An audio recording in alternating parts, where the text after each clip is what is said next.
Super OG homie in the building. Appreciate you so much. Cannot wait to hang out with you and the family at the Reptile Super Show going down tomorrow, next week. Fuck, it's going down very, very soon. Aiden Burke. Shout out to Aiden. Appreciate for you tapping in, buddy. Already said hi to Bruce. Let's say Levi. What's up, Levi? Trap Talk Patreon member all day, every day. Thanks for tapping in, Levi. Travis Gordon in the building. What's up, Travis? Catfish Slayer in the building. What's up, Catfish? Thank you so much for tapping in. Let's see. Mark Curry in the building. What's up, Mark Curry? Trap Talk Patreon member all day, every day. Let's see. The homie Josh in the building. Trap Talk Patreon member all day, every day. Row 5.0, another homie that you can meet at the Reptile Super Show next week. It's going to be amazing. Cannot wait to meet you and your daughter, my guy. It's going to be an amazing time. Big Keys, shooting threes all day, every day. Go subscribe to my man's YouTube channel, Keys Constrictors. Appreciate you, dog. Definitely a real one. Morph Valley Reptiles in the building. Trap Talk Patreon member all day, every day. Killer Trey in the building. What's up, Killer Trey? Josh Fenelinen in the building. What's up, Josh? Thanks for tapping in. Let's see. Who else is here? Derek Pides. What's up, Derek Pides? Trap Talk Patreon member all day, every day. Bill Hoffman in the building. What's up, Bill Hoffman? Hey, listen, I'm not going to lie. I'm pretty ready to rock and roll. I'm too excited for this shit. We're going to end this in style. Doesn't get more yoga model type activity than Patrick Holmes, okay?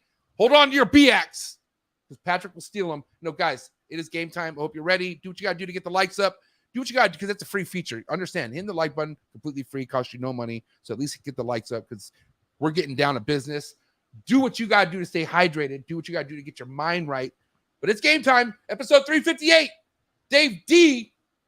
Bill Stegall, a.k.a. the mayor of Chondro Town, coming at you right now at Trap Talk. Let's go. Chee! Good.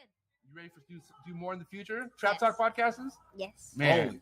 Only Trap Talk. Exclusive. Yes. Exclusive. Oh. So stop calling us. Rub the spot, get the club to pop. When I come up with the crop, gotta love it or not. I'm hot from the hop to the rub the spot, get the club to pop. When I come up with the rub the spot, get the club to pop.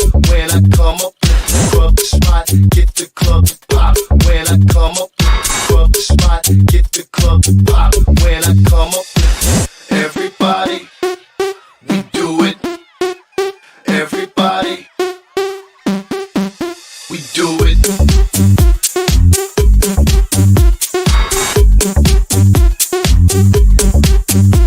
Do it. Do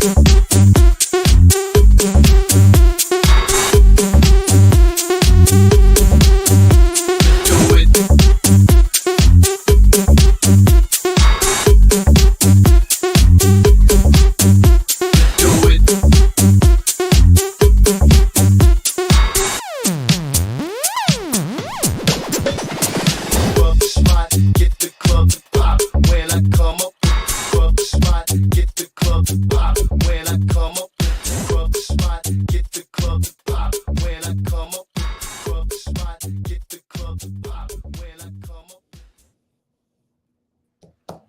And we're live. Two heavy hitters in the building. Dave D, Bill Stegall. What's up, guys? Hey, MJ. Hey, Bill. What's going on, MJ? I'm psyched, man. Yeah. I haven't done a podcast in a while, and it's been even longer since I've seen my bro, Dave D. How you doing, Dave? Good. How about you? It's good to see you, man. I'm good. Listen, I take a lot of pride in what I do, guys. I'm sure as you guys do as well. And unfortunately, when I say pride, I'm not talking Chondro Productions, but I am saying when it comes to setting up amazing podcasts like this, I got to ask: have you guys ever been on a podcast together before or no? I don't think so. No. Let's go. Okay, I'm excited. I'm sorry. I had to ask. Go ahead, Bill. Well, I was going to say, I can't. Dave, have you been on GTP Keeper Radio? I can't even remember. Yeah, I did a. Yeah, you have with the roundtable, right? With Rich Culver. Yeah, There's with me and Rich. Culver. Yeah, that's right.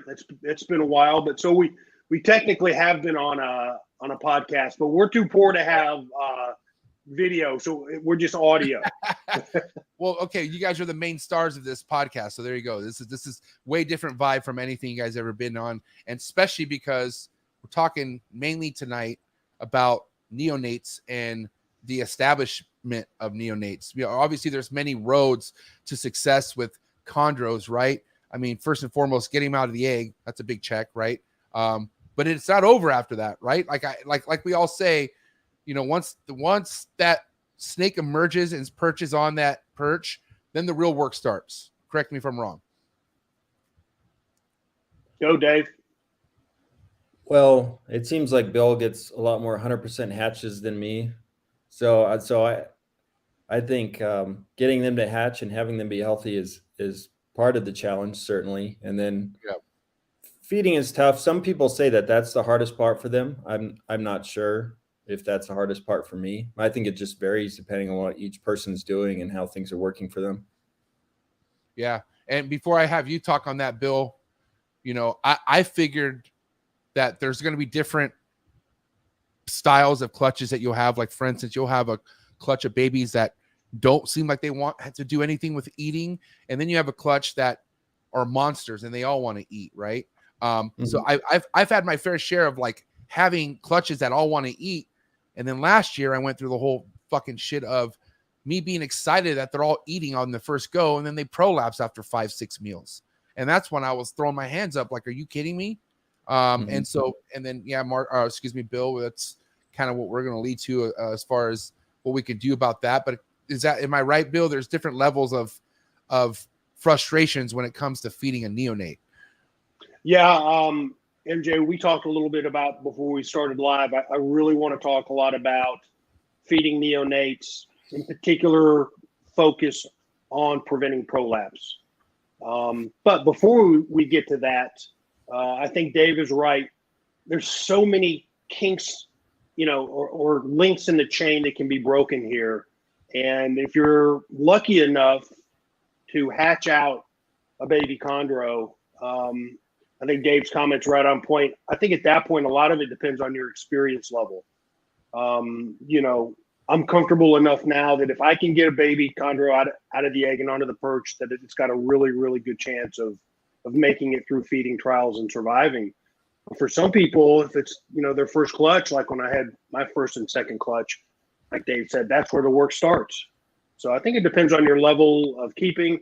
And absolutely, you can have a monster feeding clutch. And I did my first clutch. My first clutch was a roux to a roux, small clutch, maybe 8 babies, big eggs, big babies. Every one of them ate great. I thought, man, this chondro game is easy. What are these fools talking about? But then I had my second clutch. Right. You know, I don't know with you overall, Dave. First and foremost, where are you at with the amount of clutches you're having a year? Because I know you don't go full blow like fucking 5, 6, 7 clutches. So where are you at right now? I had 3 this year, but one of them was all slugs with one fertile that ended up crashed. The interesting thing about that clutch is the female pushed out 2 retained eggs from a previous year that I didn't even know she had in her. So, Whoa, shit. so I guess that was kind of a win, knowing that now she's empty and maybe she'll do better next time. And then I had another clutch that was all fertile, and I hatched most of those eggs. And then I had a third clutch that was fertile eggs, and they all rolled during incubation. But in 2021 and 2022, I had 6 clutches. Okay. And, you know, as far as established, if you could go back to remembering establishing those 6 clutches, do you know which ones were the sticklers and which ones weren't, or were they all sticklers? Well, let's kind of talk about the establishment of that year for those went. Overall, they were pretty easy. I think probably 70 or 80% of all the babies in each clutch ate without much effort. Mm-hmm. And then after that, it just took another attempt, or there were a few I had to assist feed. I have a few snakes in one clutch that are hesitant to sight feed, even now that they're a year old. I have to, you know, touch their neck to get them to eat. And I'm trying to get them to sight feed. And one thing that I've realized is that you'll pull open the tub and they'll be looking at you, and they're alert, they're coiled up, they're ready to strike. But if you put the mouse like 3 inches from their face, then they recoil and you can tell they're not going to strike. But if you're maybe 8 or 10 inches away, then they're more likely to grab it. So that's one thing I picked up dealing with that clutch. Huh? Have you noticed that, Bill? Not being too close, or them striking from more of a distance? You know what's so funny is that Dave's been doing this for a long time, and he's just now like picking up relatively recent on something new that he maybe hadn't experienced before. I haven't had that experience on any of my clutches, but these things can be so weird and so particular when they're getting established, and that's one of the reasons I hold on to mine for so long before, if I'm going to sell it. It's not 3 meals in, 5 meals in, 10 meals in. These things can take 10 meals solid, and then all of a sudden just decide to be little dicks, and start changing their behavior, and then you've got to kind of reestablish them, and they're just they can be really quirky.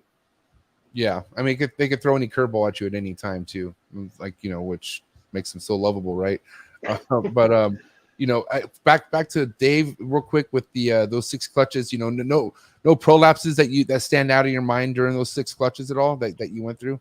No, I've only ever had one baby prolapse, and it was a baby that I had assist fed a mouse leg, and it basically shit it out whole.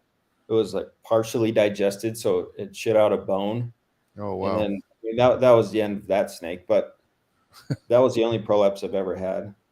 I keep my babies really humid. I don't spray them ever, but the paper towels are sopping wet. So I don't know if that has anything to do with it. I listened to one of your podcasts, MJ, and it sounded like you kept yours pretty humid. I do it just like you. I did just like how you mentioned to do it over really damp paper towel. And mind you, I gave them a really nice size saucer water dish just to ensure that they were drinking water. Just because I've heard that sometimes you have to like almost force them to drink water sometimes, from what I've heard. So I don't know.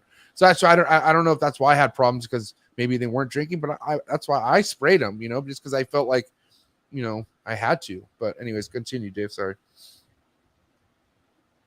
I think I'm done. Oh, you're done? Oh, okay. I forgot what your question was. No, yeah, well, no, I'm just saying, like, the prolapses. So you've only dealt with one prolapse. So really, yeah, that just kind of stands out. Just the one in babies. I've had. I had a female that I bought. She had a really bad kink. I actually asked Rico about her before I bought her. I said, "What do you think about this kink?" And he's like, "Oh, I think it'll be okay. She should be able to pass eggs." Well, she prolapsed basically every time she took a shit. So that was a waste of money. And then I had adult male that prolapsed, and I think he just wasn't hydrated enough. He prolapsed the one time. I got it sorted out, and he hasn't prolapsed since. So that's the extent of my experience with prolapses. How many times have any of you guys witnessed the neonate not shitting solid, and it's more of a wet shit? Because I got that from all my neonates last year. All the ones that prolapsed on me, none of them seemed to shit solid for me at all. For me, every single one shits an ink dot. There's no solid stool in baby green trees when they're eating mice pinks. Every single one's an ink dot. Okay. Because I think Gary's the one that told me, if you look in that tub and it looks like that there's shit smeared everywhere, it's them not being able to shit, and they're basically like rubbing whatever stuck on their cloaca or whatever. You know what I mean? And I don't know. Like I said, I don't, because I remember when I didn't have a chondro that was eating that didn't prolapse and died for some other reason. It wasn't the most craziest solid shit, but it was more put together than the watery stuff that I was seeing in this tub. So I was just wondering, is it what I'm feeding them? Is it the first thing I'm offering them? Which I went with red hot pinks for all my neos that I got to hatch last year. So I was wondering, is it the hot pink, the literally the red hot pinks? Is that maybe not something to do? And I can't remember exactly what you offer out the first time, Dave. Is it just a full day one pink, or what do you use? I can't remember what you offer. Yeah, I use whole pinkies, and I like to use the smallest ones I can, because sometimes the weight of a larger pinky will be enough for them to drop and not eat. But I wouldn't leave them on something like that for a long period of time. You want to progress as quickly as you can to something larger. Yeah, MJ, you really don't have much choice when you're feeding these things. Yeah. If you want them to eat a whole meal, really basically, day old, or the larger ones, maybe you can get away with something a little bit bigger than a day old pink, but a red or really very small pink is really all that we've ever worked with. So your choices are pretty limited there, right?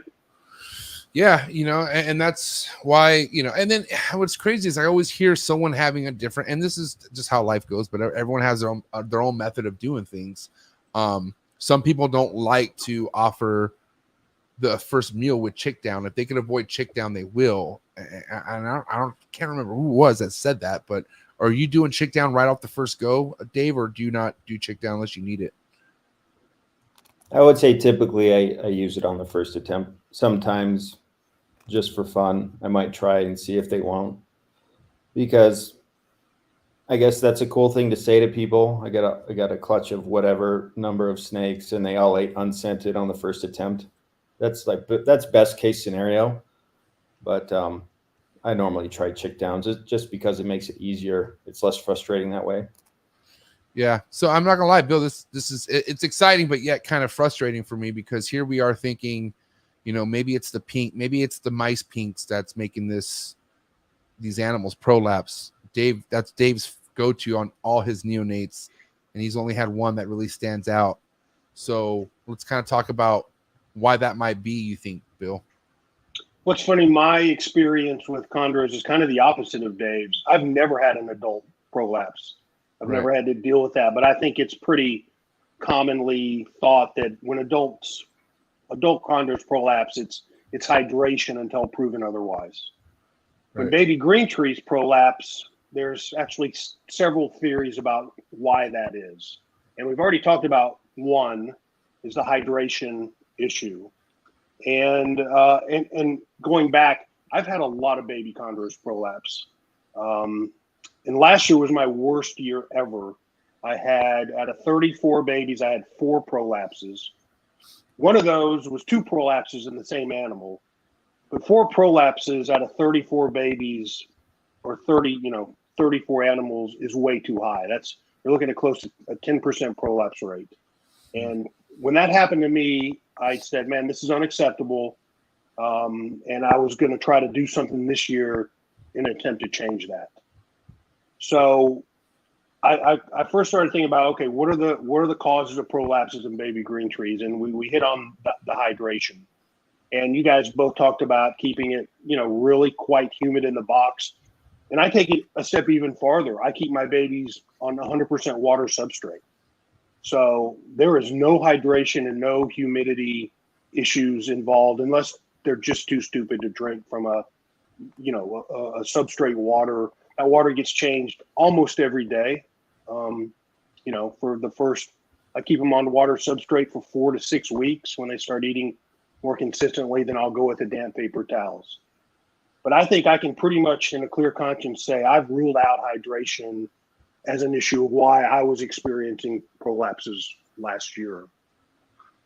So there's 2 other theories that I'm aware of why baby chondros prolapse, and the most prevailing is what Dave said. I think it's, the nutritional value of a day-old pink mouse is about 0. I mean, they're a bag of water, and they don't have the fur, they don't have the calcium, they don't have the bone structure of the rodents, and it leads to a chronic diarrhea. And that diarrhea just comes out. There's no, if you can kind of equate it in the digestive tract, there's no fiber in there. It's literally horrible nutrition. And these pinkies just, it's probably the prevailing reason why baby green trees prolapse. And then I was just going to say real quick, and I want to get Dave's input and your input, MJ, on these theories. The last one is a much lesser known or lesser thought theory of why they prolapse. And it has to do with calcium levels or hypocalcemia in baby neos, low calcium levels. And that can be brought on by low calcium levels in the mother. Low calcium levels in the baby, especially when they're eating pinks, can lead to poor teeth development and excessive and early shedding of teeth. Right. And you could picture these teeth being shed and getting caught in the digestive tract on intestines and causing prolapse, right? So those are the three theories. And so this year I tried to address, well, really the last two, because I felt like I'd addressed the hydration issue long ago. So I was going to get some input. Dave, what, you're pretty content that mice pinks, nutritional value of mice pinks, some bad, cause prolapse, no nutrition. Is that kind of your leading theory? I don't know, because that's what I feed my snakes. If you kept them on pinkies for 6 months and you started feeding them 2 pinkies instead of a fuzzy or something like that, I don't think that's a good idea. Yeah. But given that I feed my snakes pinkies and I haven't had prolapses, I'm not sure if that's the cause. I have heard that other theory that you mentioned, the deficiencies in the mother and that resulting in deficiencies in the babies, which causes them to lose their teeth. That was Vladimir Odenchenko's thoughts on the matter. There's an interview on, I'm trying to remember his website. Vladimir was the main, for people that don't know, it's the main keeper at the Bushmaster facility in Indo. Yeah. The man produced many chondros in Indonesia. So had a lot of experience. Rest in peace. Yeah, legend guy. Legendary. Yeah, there's a breeder whose website is viridispython.com. I think his name is Vitaly, something along those lines. I'm probably butchering it, but I'm guessing he speaks Russian because he did an interview with Vladimir. And you can find this interview on viridispython.com website, and they go in more detail about what he thought the deficiencies might be. And they even mention the supplement that Vladimir used to treat his females, but it's not something I could find doing a Google search. Interesting. Now, shout out to Mark Hager. Mark Hager's in the live chats, and he has a strong belief that it could be something about the mom not passing proper nutrients to the eggs and whatnot. And then he asked Bill if he realized or noticed that any of the prolapses came from a female that you bred back-to-back years on. I don't know if that's anything that you noticed. I saw that question, and no, I can't. I just looking back anecdotally, I couldn't say that those prolapses were caused because I bred the female back-to-back. I bred one female back-to-back the year that I had last year that I had the prolapses. The rest were virgin females, and the prolapses kind of came across the board. In fact, the clutch that I had 2 prolapses in was a first-time bred female. So. And Dave, you normally give your girls a year off, right? From what I understand, you don't do back-to-back on a female, do you? I've tried a few times. I haven't had much luck. The female that I got a clutch from this year did breed the previous year. Yeah, and this isn't to make you look like a dick or anything, Bill. I mean, I'm just the only reason why I would want to give a female a year off is just because I already hear how breeding shortens their lifespan, anyways, as it is, and I don't know. I say that now, but I also have one that I want to pair up again that just laid. So I don't know. I love these things. Like I just want better luck, I guess. I don't know. Yeah, I think that a lot of that stuff's anecdotal. I'm just kind of a realist. If the female puts size back on, and she's doing great, I'll breed her back to back. I've never had an issue with that. I've never had a female that's been bred back to back and then she slugs out the second time. I've never had a female go back to back and then die. I'm selective in the females that I do that to. And certainly there are some females that just, they're not ready when it's time to go. And so, I've got no reason to push females. I've got enough females where I don't need to breed them back to back to produce a number of animals. But if they're ready, I'll do it. Now, I've seen a lot of people, not a lot, excuse me, but I have seen certain breeders inject calcium into a rodent before they give it to a female, like during breeding. Any of you guys done that before? Or do you think any of that could be beneficial?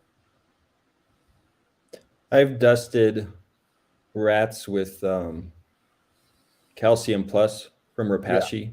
Just put a little on the ass end of a rat, give it to a female. But there's no way to know if that makes a difference or not. And there's no way to know if you're giving the snake too much or not. So for sure. And that's MJ, that's one of the things that when I said I was going to try to make some efforts to decrease prolapse, it's one of the things last year I started doing. All the females that I incorporated into a breeding project, I started dusting their rodents with calcium at every feeding. And we're talking the breeder girls, right? Yeah, breeder girls. Okay. And so just dried, just because I was wondering, do you think it's better to, like, if you have a syringe, to just with water, like dilute it, the powder, and put it in like that? Is that, or well, do you think straight off dust would be better? I feed my rodents. They're sopping wet when I present them to the animals. And then you put the dust on them. They're sopping wet, and then I dust. So it's almost like how you like when you make fried chicken. It's like, sorry, I'm hungry. Shake and bake. Shake and bake. Oh, I love it. Okay, yeah. I don't know. So I hear that a bit of fur, like okay. So I heard the reason why you want to hurry up and get them off that pinky stage is because once they kind of get anything with a bit of fur in them, that's what kind of gets them moving and going and helps everything get on the right path. Am I right? Is that kind of what I understand? Is that texture of the fur something that actually helps digestion after you get to that point? Probably the bone too, fur and bone. And yeah, I would say more bone, obviously. Yeah, I agree with that 100%. And it's one of the other things that I did this year was after I had several meals in these neos that I'm establishing, mice pink, I then started incorporating ASF pinks into their feeding. And the ASF, if you look at an ASF, an approximate size between an ASF pink and the mouse pink, if you look closely, you'll see little slivers of hair, fur on that ASF pink that the mouse pink doesn't have. And so now the ASF pinks are just a little bit bigger. So like I couldn't give an ASF pink as the first meal to really, I didn't even try on any of these chondros. But after the third meal, then you start getting a day-old ASF or maybe an ASF that's just a little bit bigger. Started incorporating that into the feeding and rotating. Well, I've got something else I rotate feeding now too that I've talked to you about, MJ, and we can discuss that further. But again, coming up with this, a little fur, little hair on the prey item. I don't think it's going to hurt. Maybe it'll help. Yeah. Now, I mean, how wild is this? I don't know if any of you guys caught wind of this on a podcast that I had. Who was it? Rich Crowley. He's a blood python guy. Rich Crowley. I've had him on the show, and he's dabbled into chondros and whatnot. And he said something about in the 90s they offered, I forget what he said exactly, but something about offering roaches like to their neonates and getting their babies established off, I forget the exact roach, but off roaches. And that a lot of these, I think about the possibilities of a neonate in the wild not ever coming across a nest of mice pinks on their first day, right? So what are they going to eat? I know skinks are the more common thing from what I've heard that they could eat on, but let's even be honest about a skink. They're not always able to get a skink. You know what I mean? Like, so could insects be something like that we're completely just skipping on and just, I don't know. What do you guys think of that? Insects. Remember someone on the MVF tried crickets, and I don't think they were successful. I heard something about caterpillars. I think there was a post on there about them eating caterpillars. Those would be climbing around on leaves and things in the proximity of chondro, so that's possible, but I have no idea. A dubia doesn't seem like it would go down very easily because they're kind of flat and wide, but maybe a different species of roach would work. Yeah. I'm just curious. I mean, damn, you would think a roach could have that much nutrient inside of it to get a chondro to kind of get on the right path of being established. I mean, dude, compared to a mouse pinkhead, it's got all the nutrients in the world. Right. Yeah. I don't know, because I feel like, you know, so many people have, not so many people, but a lot of people seem to have an issue with getting their chondros to even want to eat, like even want to strike, you know, because I always was like, dude, if the neonate is striking, I'm stoked. I'm like, all right, I don't, it's cool that you may have not taken right now, but I'm just glad you're striking. True or false? You guys like that as a sign, right? If you see the neo striking, maybe it's dropping, acting like a fool, but if it's striking, that's a huge check mark, you would say, for a neonate, right? You guys would say? Mm-hmm. Absolutely. If I get a neo striking, they're 99% going to eventually eat. Right. So for these people who are just having issues of getting them not to strike, I'm sure it could be numerous things, but like, man, I mean, maybe unless conditions isn't perfect for that neonate, it's not going to want to ever strike at a mice, you know, unless you shove it down its throat, you know. And I'm just thinking out the box here, like because whoever had done that successfully, feeding whatever type of roach to a neonate to the point where it could eat a rodent. I mean, I don't know. Especially if you can just leave a couple of those fuckers in there and just say, all right, go to town. Imagine that, bro. Like you put the neonate in a tub where there's a few roaches, you come back, all the roaches are gone. And you're like, MJ, I fucking hate roaches. Me too, dude. I fucking hate them. I'm not my wife too. She hates dude. You want a quick story? It's not cool, but the other day, because crickets are getting expensive, right?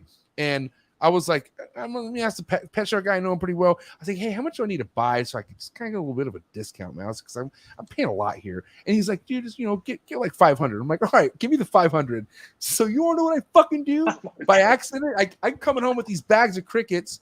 And I set them down next to somewhere thinking I'm going to get the tub later. I forget about them. Okay. And somehow the bag's sliced open. I don't know how. I come in with fucking crickets everywhere, dude.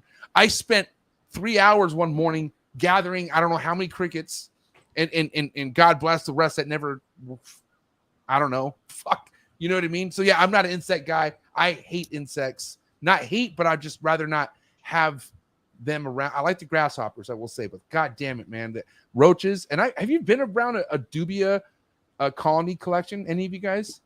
Shit smells, bro. It reeks, and not my thing. I'm sorry. It's just. I've got a morph market joke here, but I'm not going to say it. No, come on, you're too late. You got to say it, buddy. I got to hear it. You can save it. I will save it. You want to save it? Please. Dave, you use morph market at all, Dave? A little bit. You do? Oh, wow. Cool. That's good to know. Damn, so a lot of people use morph market. Still use morph market? This is an episode about establishing neonate breeders. All right, we're back to square one. Now, okay, Bill, let's kind of get into things that you feel like you're onto something with another option of diet for a neonate. Yeah, right? I'm gonna send all my neonates to Dave D to establish. That's what I'm on to. That's your game plan. Just ship them all to That's Dave. Ship them all to Dave. Maybe it's the altitude or something. I don't know. But shit. So just talk about it though, Bill. What is it that you're discovering that you feel like has been helping you with the ratio of not having so many prolapses this year? Well, I think we've talked about a couple. I mean, and again, it's anecdotal, even though I've got a relatively large size that I'm working with now, and I have not had a prolapse yet. A lot of this stuff's just anecdotal, but excuse me, my number one goal is to not to hurt the neo and not kill it by trying something new. So I don't think, offering ASF pinks is going to be anything crazy out of the box that's going to hurt the neo, and it may or may not help. The other thing that I've done, and we talked about sprinkling some calcium on the mother green tree. I've also started sprinkling calcium on the back half of pinks, feeding baby green trees after they've eaten a couple of pinks. I'm like Dave. I usually, the first meal is a chick down scented meal. After that, I'll really try to quickly get them off of that. And most of the time, if they have one or two scented meals, then they'll eat a regular pink. And so at that time, then I've started sprinkling very light amount of calcium on the back half of mice pinks. I've incorporated ASFs into the rotation, ASF pinks. And then I think maybe the most radical thing that I've done is, and MJ, I keyed you in on this, is that I've started feeding chicken gizzard to these pinks. Strips, take a chicken gizzard, cut it into a small strip about the size of a pink, tease feed it, and after the baby Neo has taken a couple of pinks, and it knows what to do right now, right? Like it knows when it's teased, it strikes, it wraps, and it eats. Once it's into that stage, which for most of these animals is the first or second meal, right? Then I will do the exact same thing with a strip of chicken gizzard. And if you compare a strip of chicken gizzard to a mouse pink side by side, you go, holy shit, this thing looks like a vitamin and nutritious machine compared to a mouse pink. Yeah, so, it looks like you're feeding it a piece of muscle. You know what I mean? Exactly. That's what it looks like. It looks like a piece of muscle. And other people have tried this more with assist feeding. Instead of assist feeding pink heads, they'll assist feed like Dave was talking about, the thigh of a mouse or other items to try to get more structure in it than a pink head or a pink. But I actually took it a step further and just started feeding these things strips of chicken gizzard. And you showed me a video. I thought that was pretty cool. Not gonna lie. I mean, that Neo did not hesitate. It saw that and it fucking went. No.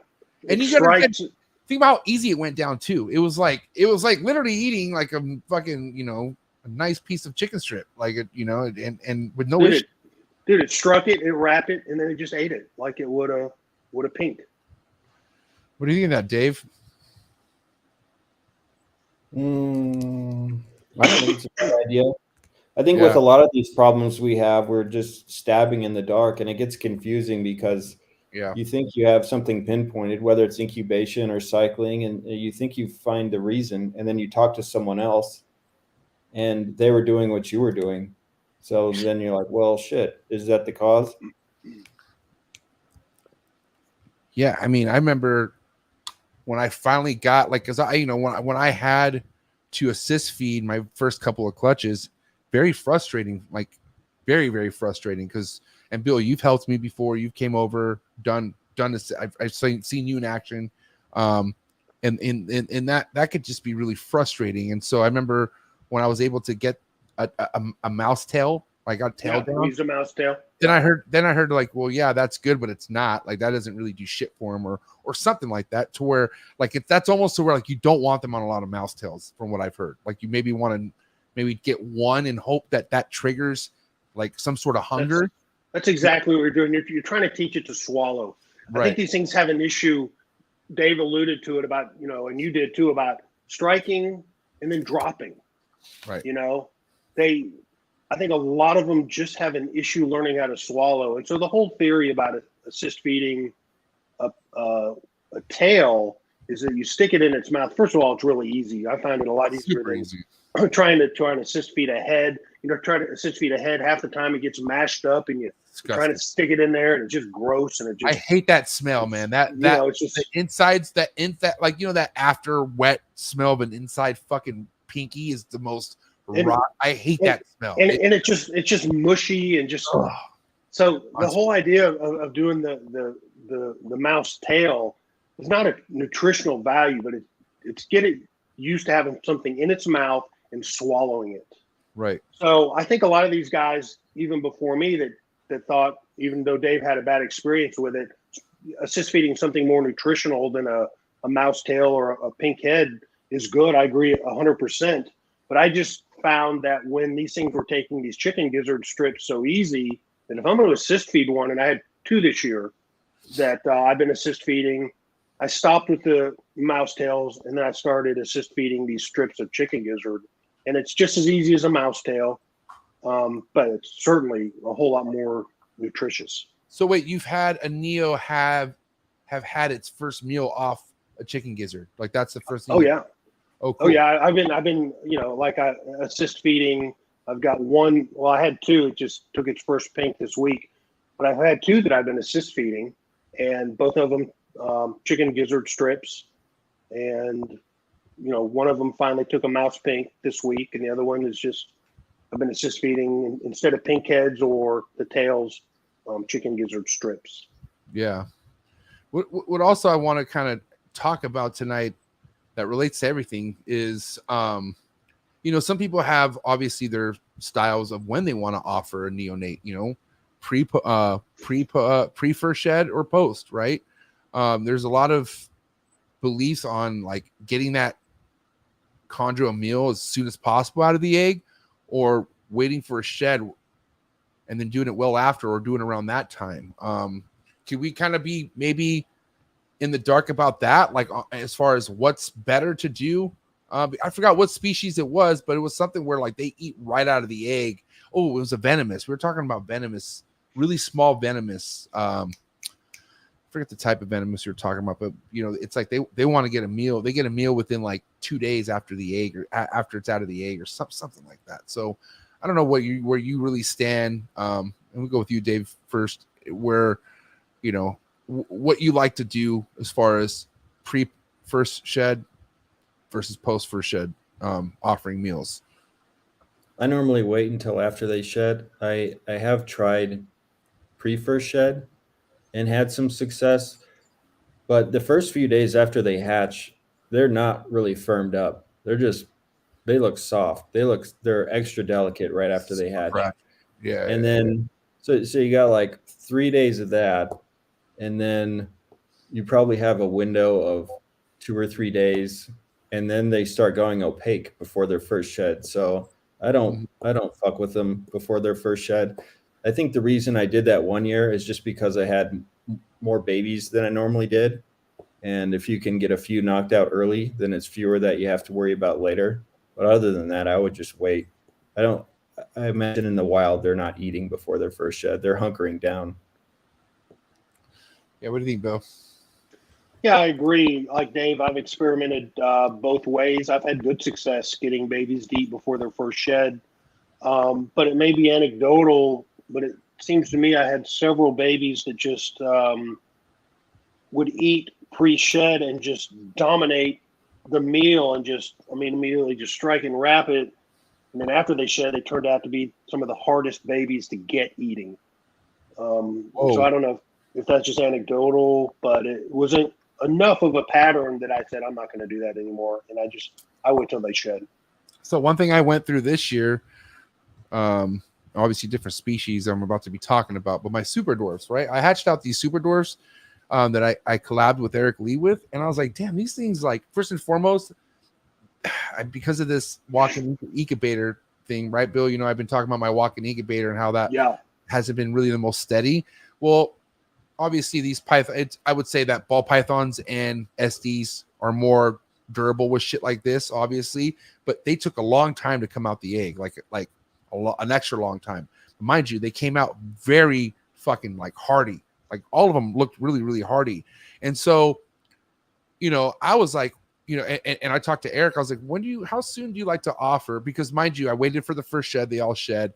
And I want to say out of the 17 that I offered, only 7, 8, 10 of them were striking, but they didn't want to eat. And then I talked to Eric about this. And I guess when you have a snake that absorbs that much yolk and they look that good, like, maybe offering it is only going to just stress them out because they don't want nothing to do with food right then and there, and then mind you, yeah, sure enough, after a while, after I was like, well, shit, if that's the case, they look pretty good.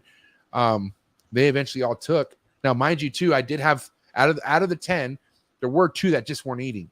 And then I also talked to Eric Lee and I was like, what do you think the problem is? And he's like, soak them and make sure they're drinking. Sure enough, I soaked them, offered a meal that night. They ate. So that's why I think I can confirm that I've noticed in green trees and even ball pythons, the runts of the litter, or I even had one set of twins 1 year. Right. Tiniest little things you can imagine, those always eat. They're better eaters. And I think it's because they don't have that yolk reserve. They're just ready to go. You're saying the smaller ones. Yeah. And it's funny you say that. My best eater was the runt right now. And it was my holdback, tiniest little fucking one. And it was the last one to come out the egg. Yeah. Last one to come out the egg. So tiny. and she never met right off the get go. She was eating. That's why it's also too like shout out to Ryan Young. Ryan Young has no stress factor when it comes to offering a meal. I think he waits like a month and a half or something after its first show. I think that's what he says. And then he's like, yeah, and if it doesn't eat, it doesn't eat. It's fucking not meant to be. I'm like, what? I don't think he believes in force feeding or assist feeding. I think he might. I don't know. I don't think he does at all. I think it's like he believes into the universe, and it's like it's either meant to be here or it's not meant to be here. Matt Morris is the same way. He won't assist feed a baby green tree. It's just either it's going to eat or it's not. And I think that's just experience, obviously. You know what I mean? And mind you, Ryan, fuck, dude. I think he holds the record as the most species bred in a private sector type thing. I think you're right. Yeah. Mm-hmm. You're muted, MJ. You muted yourself, bro. Sorry. Yeah, someone told me to shut up. No, I think I think he's just under 30 now, from what I've heard. I think it's crazy. It's pretty awesome. So I don't know. I mean, go ahead, Dave. I like offering the day they shed because they seem extra alert. Right. If you can catch them within an hour or two of them shedding, or if they shed later in the night and you feed them the next day, that works pretty well. And then, like I was alluding to before, it's good to not have, it's nice to not have to try and feed 20 of them or 15 of them at once. So if you wait until they shed, you're going to have 25% shed one night, 25% shed the next, and then you can kind of space it out and chip away at it, and then it's not as daunting. That's funny he mentions that because I do the same thing, except I wait one day. So after it sheds, I wait 24 hours, offer the first meal, but he's right on point. It's usually the whole entire clutch will shed over, or most of the clutch will shed over the first 4 days. And so you have 25%, 25, 25, 25, and then you can get a pretty good idea of what you're in for, for that clutch. And it's going to be a good ride, or it's going to be a bumpy one. Yeah. So shout out to Adler. One thing that is definitely talked a lot more in the hobby right now is like what we can do to give these animals the best experience possible. And so I always, like shout out to VivTech. They're kind of the leading front end of that industry. Like they have these UVB bulbs and whatnot, and they're gonna be coming out with these light strips, which I think are cool. But how much of proper lighting could be a source of good calcium for a female? You guys would think, or even lighting at all. Mind you, some people don't even light their chondros. I mean, some people just keep them in a fucking room, and the only light they get is what's on the ceiling.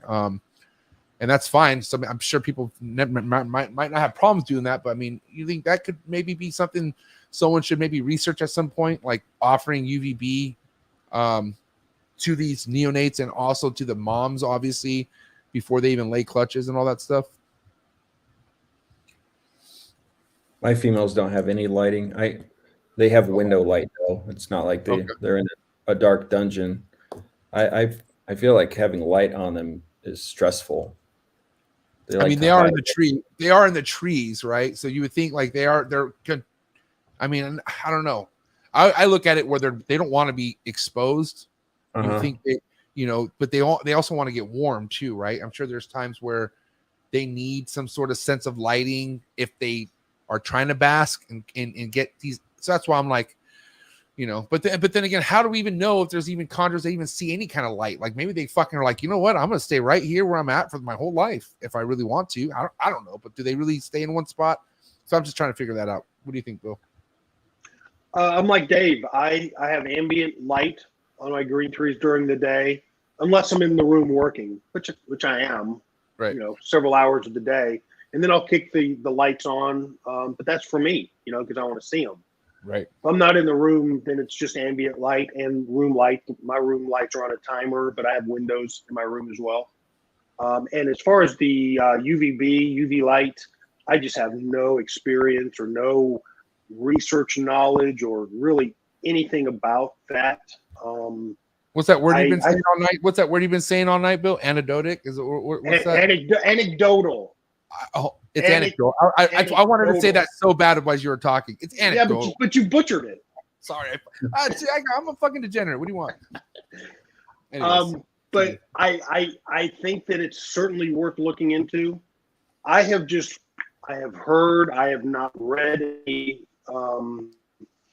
research articles about UV light, but I think it can potentially be dangerous. If there's overexposure, either time-wise or strength of the light. I don't know enough about it. When I decided to make some changes, I went really with nutritional changes to the mother and to the neos to try to affect the biggest problem I'm having, in my collection, my production is baby prolapse. If I was having some other problem with adults breeding or feeding or regurging or prolapsing or a bunch of other things, then I would maybe look at other strategies to address those issues. Really, the only issue that I'm having in my collection in keeping and breeding these things is baby prolapse. And from the sounds of it, that just seems to be our issue, not Dave's. Agreed. That's why. I mean, it's a different situation for everyone, man. Like I feel like it's like maybe we are overthinking this too much and just like this is the way the fucking cookie crumbles. Maybe like I'm sure we could look like I love the whole thing of the chicken gizzard. That right there, that seems pretty cool as an option. You know what I mean? Because I don't feel like we should always stick to one thing to offer these neos. You know what I mean? I mean, it would be cool if like, what do you know? Okay, I can't get this thing to eat a fucking pinky, but I did the Bill Stegall fucking gizzard technique, and god damn it, it took it. Or even the whole reason I even wanted to try chicken gizzard is because I thought on some of these babies that wouldn't eat, well, maybe it'll eat a fucking chicken gizzard. Like chick down seems to be very enticing to a lot of these. Maybe it'll take a piece of chicken gizzard. I tried frog legs too, restaurant quality, like not some fucking frog I just caught out and killed, but like restaurant quality frog legs. Bill, was this, shout out to Lost Boys, but was this in our group chat where we said something about the chick down that people offer their neos could be old chick down and that could fucking be bad for their neos? Because, think about people keeping chick down in a bag, right? And then they put their bag somewhere or they put it somewhere where it gets humid in that bag. Yeah, well, that can't be good. But that's like a different discussion. You're talking about like maybe that the chick down could get salmonella or bad bacteria and kill the babies. That's like a different topic. But that can't do anything to the digestive system. Like that maybe can't do anything with like something of why these things were shitting the way they were shitting and leading to prolapse. Like I'm just saying. I don't think it's the chick. I don't think it's a chick down. I really don't. Dave said that he uses chick down. I'm talking about old chick down. I'm talking about chick down. But I never used old chick down. I've always refrigerated my chick down. In fact, when I use it the day I pluck it off out of the chick in the freezer. I pluck it off the day and I use it that day and then I throw it away. So I've never used day old, but I thought that was a very interesting theory. That could definitely think if you're using old chick down that's been sitting on the shelf for 3 months, I think that could make your baby chondro sick. I'm not gonna lie, and whatever, fucking make fun of me, but I kept that shit in a bag in the top of my closet in the trap. Like, and obviously I don't do that now, but I did that right next to your weed. Come on, man, these chondros deserve better than that. I treat my weed way better than the fucking. Come on, man, that much. Come on. I guess I should be treating my chick down like my weed. Just keep it cooler. It's as fresh as possible. You know what I mean? Yes. Treat your chick down like your weed. I'm gonna put that on a shirt. Okay, now what do you shout out to Gary Shavino again, sponsor of tonight's episode. What do you have to say about completely rinsing the scent off of a pink? You do that at all, Dave? Do you rinse them off and get the scent off of them at all, Dave? Well, I thaw them in warm water and having them be warm. So I don't intentionally rinse them, but I think a lot of the mouse scent is removed just through thawing. Sometimes if you have one that'll drop, drying it off will help. Right. Or if you're trying to get them to eat a mouse head, you really want that to be dry. Otherwise, you're basically forcing them to eat it involuntarily because it gets stuck in the back of their jaws. So if it's wet, they can slip it out. You have to dry it off. It's a great point. Yeah. Yeah. I mean, I've also noticed some of them just don't like it wet or even too hot too. Like some of them, there's almost a good temperature And Bill, do you like to do hot? Like, how hot do you go with your water? No, I think you're right. I think it can be too hot. I think it could, put it in its mouth and this fucking burns, and they spit it out. But back to your question to Dave. Yeah, I tried that soap that Gary recommended. That shit didn't work. It's completely fucking useless. I used it to wash my hands, till it ran out, and then I never ordered that shit again. I gave it to Jose. Jose needs something stronger than that stuff. Oh shit! Yeah, he's working at butcher shops now. I heard. Yeah, he works in a butcher shop. Yeah. I gotta ask you, guys, when is it the go-to to offer just the head? Is it when they're just continuously to drop the pinky, or is it when they're a certain size that you just like to offer a head? When would you want to just offer a head to a neonate? If they're striking, but dropping, and if I've tried 2 or 3 times, I might try to get them to eat a head, but I'm not super patient, so I'm more likely to just shove a mouse tail down their throat now than fuck around with trying to get them to eat a mouse head, pinky mouse head. And usually off that one mouse tail, you should be good to go after that, or how many mouse tails are you doing off your experience before they kind of get going? It might take 2 or 3. Okay. Sometimes it's 1. It just depends. And it's every 5 days at that point, or how many days are you waiting before you offer it another? For mouse tails, since there's not much to them, more like every 3 days. Okay. Yeah, and then the next time you try and get them to eat a pinky, and if they don't cooperate, you're like, well, you're gonna eat something, whether you want to or not, and then you try again. Yeah, I am not Ryan Young. I'm gonna fucking make you sure you eat. Well, no, I agree with a lot of what he does. I don't assist feed him forever. I try a few times. I don't want to keep or sell a snake that doesn't want to eat on its own. Even if you get it eating well in your care, you could ship it, and it's just going to be a problem for the new owner. So I try a little bit, but I don't go out of my way. Yeah, Bill, is that? Go ahead, Bill. I agree 100%. I've become very intolerant of feeding pink heads. It takes a lot of patience, and it's almost like that scene with Daniel Son trying to catch a fucking fly with chopsticks. That's what it seems like to try to feed a mouse pink, to a striking chondro that has, because they'll spit that pink head out too.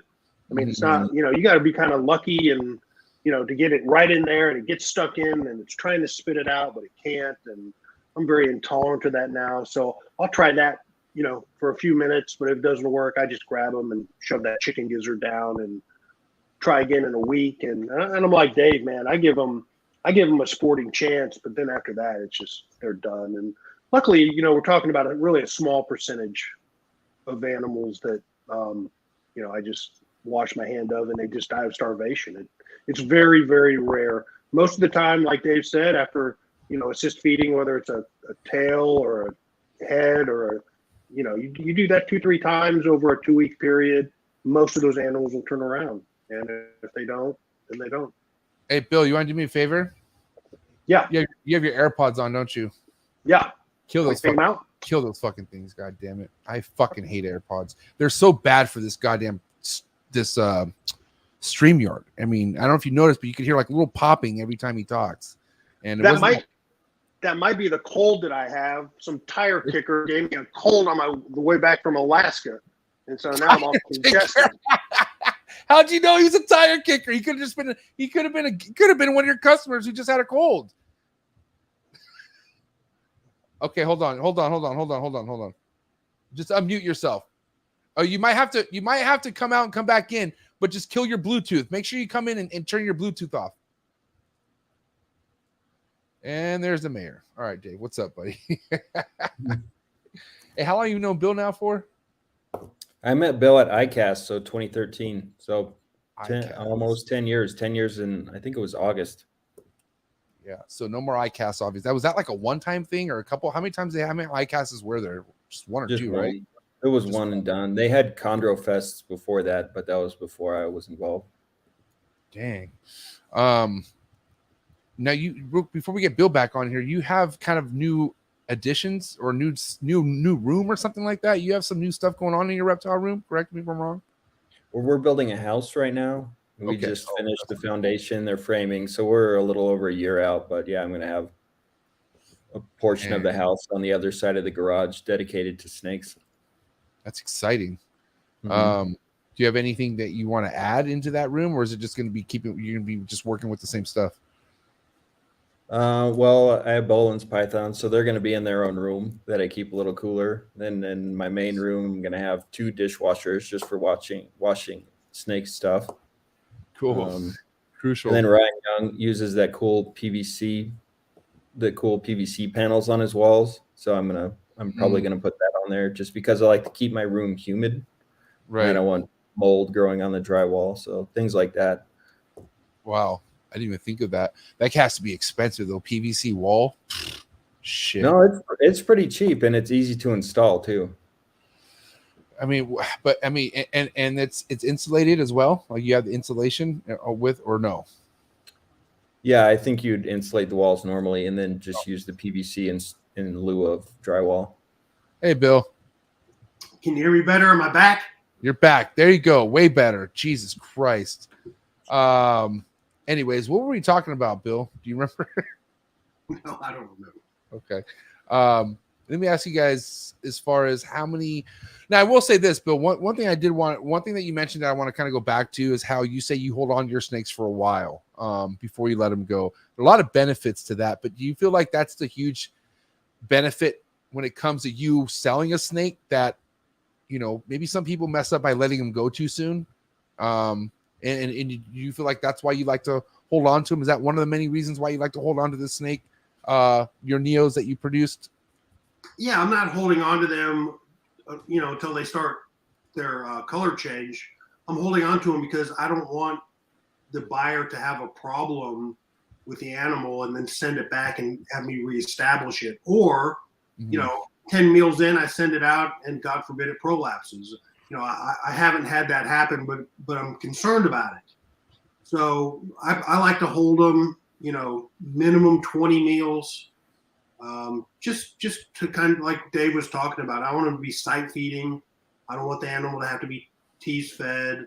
And sometimes even after just 5, 8, 9 meals, they just get stupid and they don't eat, even for me here. So I can imagine if somebody, especially if it's a relatively new keeper, got an animal when it went on a hunger strike, really stresses out the keeper. And for me, it's just easier to keep them. And usually the way that my room works is a lot of people produce green trees throughout the year. I've got a very dedicated season. And so all of my shit, is hatched by June. We got hot summers here. They're not going anywhere anyway until September or October. Right. Keep them. And usually when I send them, they're really good feeders and I don't have any issues.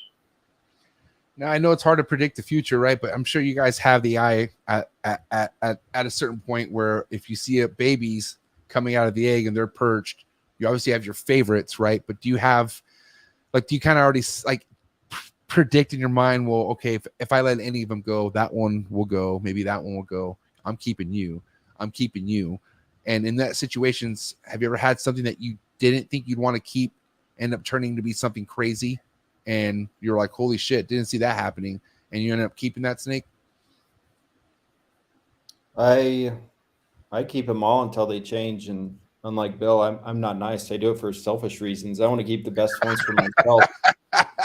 And even during that, I've fucked up a few times. I see Victor Guzman is in the chat. I sold him a snake that is a solid yellow female. But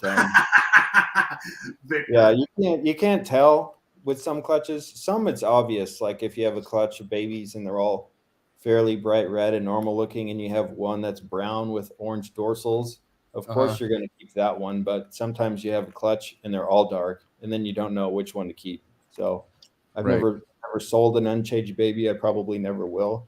I've purchased snakes before, and the purchase of them involved giving the seller a neonate or 2 back, and I chose to buy them out instead of sending them their snakes, just because that's how That's how you obsessed roll.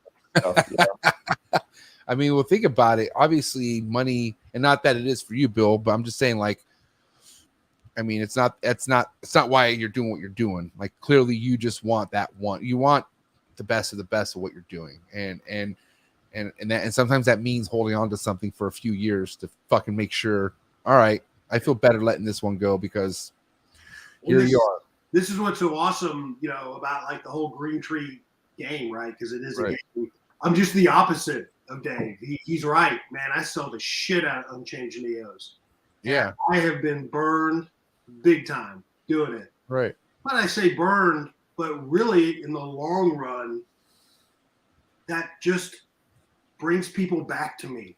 Oh yeah, and it's good. And what comes around goes around, man. I think that's good juju. I'm not gonna lie. I think obviously that because Bill, you have so many big fucking supporters out there. A lot of people who've had your stuff. You know what I mean?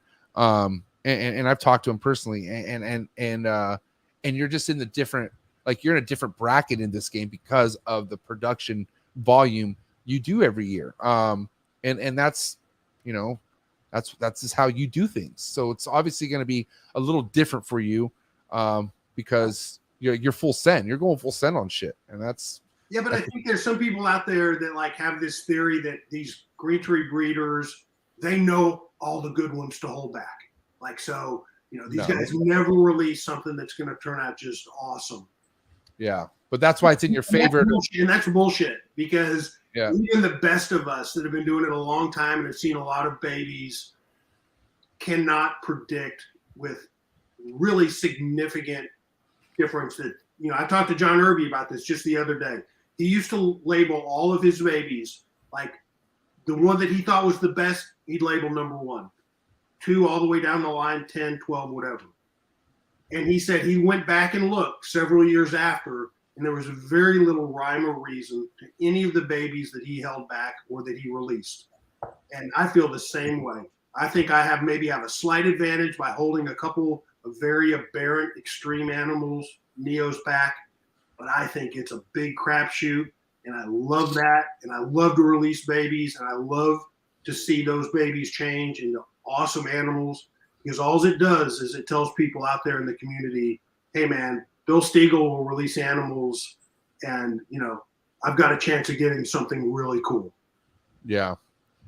And I will say one thing I'm happy about being fucking thrown in the goddamn grinder during my chondro breeding experience is that I feel, and I say this now, right? But I feel like once I have a fucking goddamn clutch that's eating and it's in a rack, I mean, I do say this now, but goddamn, I don't want to sell that shit. I mean, just because I've been in this long enough where I haven't made a dime off these things, and I don't care to because I have other things going on.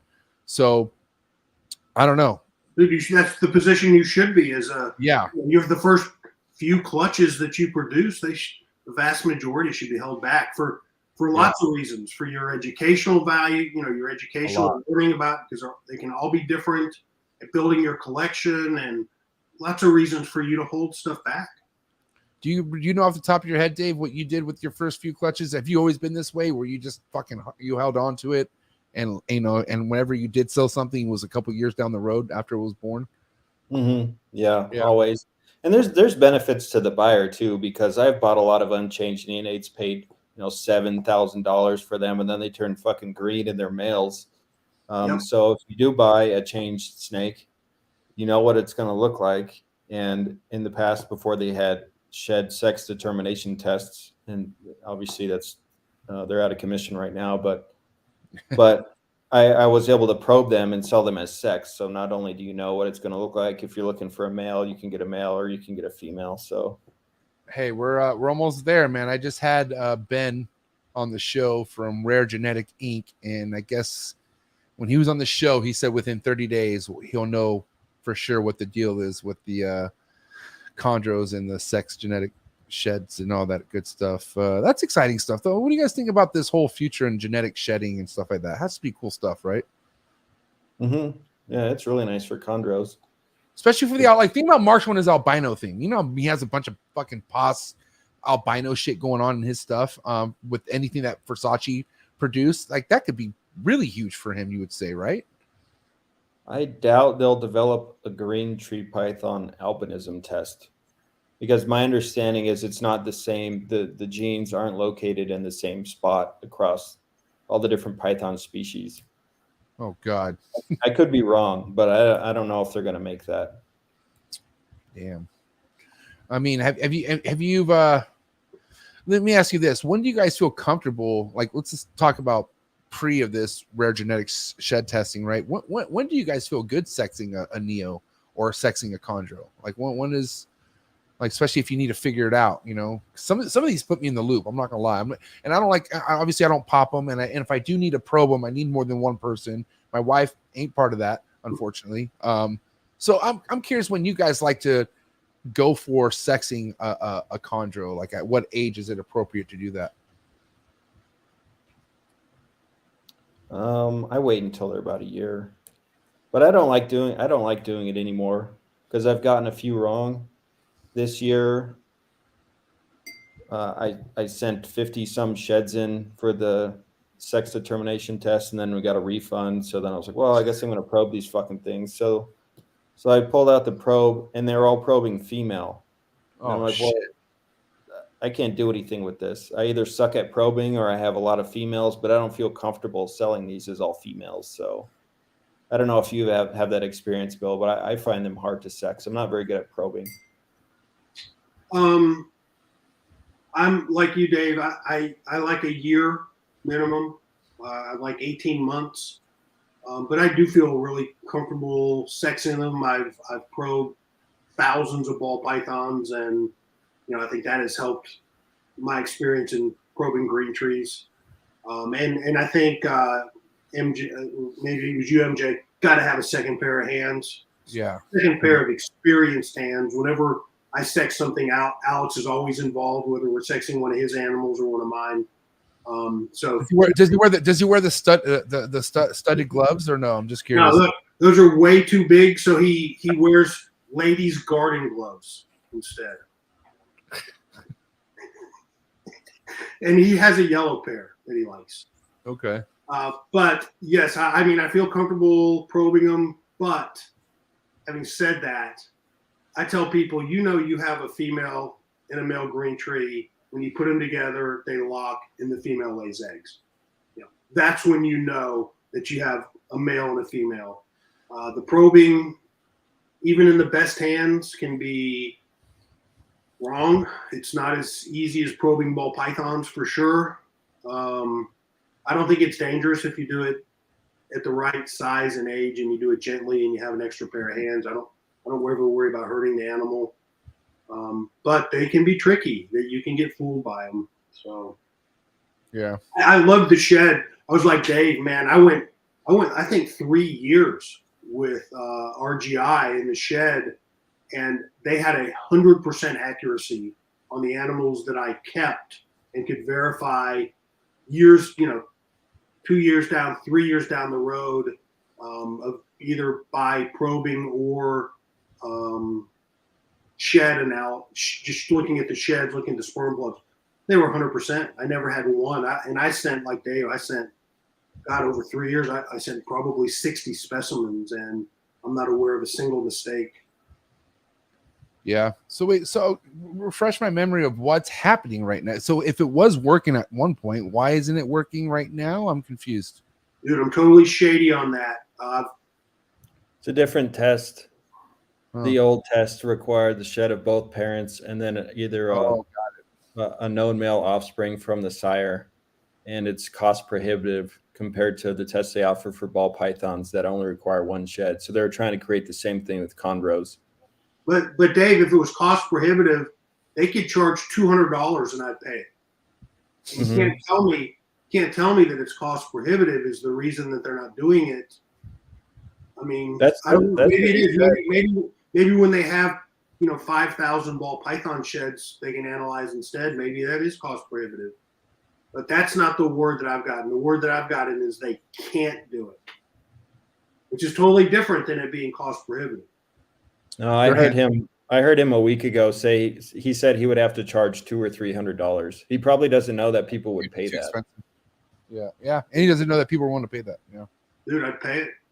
Yeah, I think about the if you want to talk about futuristic type shit, I think at some point we'll be able to do these shed tests ourselves at home. There might be like at-home genetic shed skin test kits, something that would be fucking cool, That'd right? be cool, man, right? Wouldn't it? Just grab a piece of shed, grind it up, put in a little reagent, shake the test tube, and turns pink or turns blue. 100%. Justin will be the first one to sell those for whatever reason. I just think he'd be the one. There'd be a Canovas fucking sticker on it or some shit. I think. Hey, Dave, keep any ball pythons? I'm just kidding. You want to buy some? Yeah, you want some? You want to trade? I'm just kidding. I got to ask you this, both you guys. How much have you guys realized that?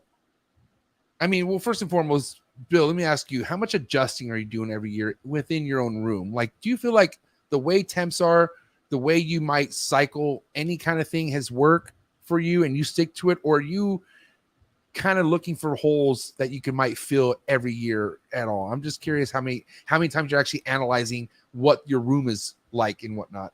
Yeah, I mean, that's a great question. I think you're foolish if you're not ever willing to learn and evolve really every year, every season. But to be completely honest, I mean, my last 3 seasons breeding wise have been dream seasons. I just, I've been so blessed, lucky, everything's lined up, that, the other theory is the enemy of good is better, so right now I feel like I'm kind of dialed in here in my season and my cycling. And so really the last 3 years, I have not changed a single thing other than my neos. I don't feel like I'm dialed in on this prolapse issue. So I'm addressing it. It's good. I'm there with you. What about you, Dave? I mean, how you feel about the condition? I mean, obviously the big change for you because what you're building right now, obviously, and I feel like that's a whole new thing you're gonna have to tackle, because I'm sure anything you build, right? Because I technically, this was just a garage, no insulation. Then I insulated it and I came in, moved everything in, and realized that this whole figuring out the temps thing took a while, because it was weird. It was like a new room, like it was not warming up right, and it was just kind of like throwing me in the loop. So obviously that's something you might have to head on, but I'm just curious about right now, the situation with your room. You happy with how temps have been and how you've ran things for the last few years, or are you still looking on things to improve when it comes to that stuff? I used to keep my rooms warmer than I do now, and I think that's been a change for the better. How much warmer, Dave, if you don't mind me asking? Well, I was keeping them close to 80.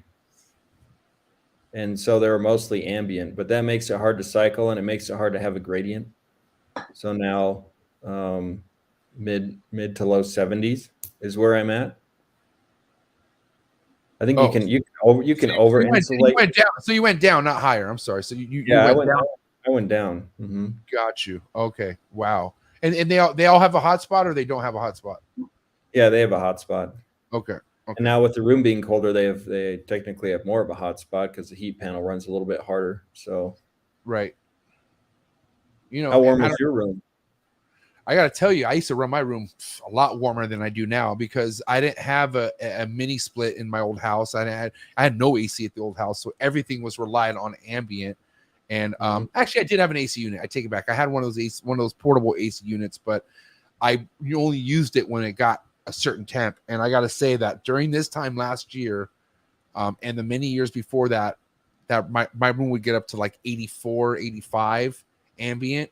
And then it would drop down to like 80 during the nighttime, during the hottest time of the year. And then even after that, my room would still be like 78 to 80, 77 would be the coldest. You know what I mean? But now I'm in this room and it's 77 in this part of the room, 24/7, always 77. And I don't know. I feel a lot better running cooler temps as well. Cause I talked to Socrates about that as well. And he's ever since he moved into his new room, he's bumped the temps down. And he's seen quite a bit of a benefit from it as well. And Bill, I've been at your place and you run your stuff pretty like what, 77, I think it is, right? Or what do you run your room at? Because 75. 75. Okay. 75, 76. That's 24 during the day. That's 24/7, 365. I don't really alter the daytime temperatures. It's 75 degrees in here during the day, all year long. Right. And even in nighttime, that stays the same. Like that's not even turned off at night, correct? No, at nighttime. Well, during the summer, no. All right. Correct. Say 75. But when I'm temperature cycling, in the winter when I'm breeding, I'll drop the nighttime temps down to 70, and all of my supplemental heat goes off at night. That's year round too. Year round, my supplemental, all my radiant heat panels go off at 8 o'clock at night. Year round. No hotspot at night at all? Never. Even when they're gravid? Even when they're gravid. Whoa. I've heard this before. Dave, what do you do, Dave? Your hotspots are 24/7? Yeah, but I don't think the panels run a whole lot at night. Yeah, I turned mine down. So I know mine, right? All my panels right now are at like 80, I think 84. I think I keep the hottest point in these, or 84, right? Mine too. During the day, 84 is the hottest you'll get. And then I drop that panel. That panel drops down to 80 at night, just and just to keep that. But then this room, like I said, is at 77. Right now it's summertime, so that's why it's like that. But turn them off at night, man. Yeah, why not? Fuck. And when you guys say 84, because a problem that I see when people have conversations about temperatures, you don't know what they're talking about, because that could be the thermostat probe that's on the wall of the cage, and that hotspot could be over 90. It could be the top of the perch. Some people temp the female. So when you guys say 84, right, you got to be specific.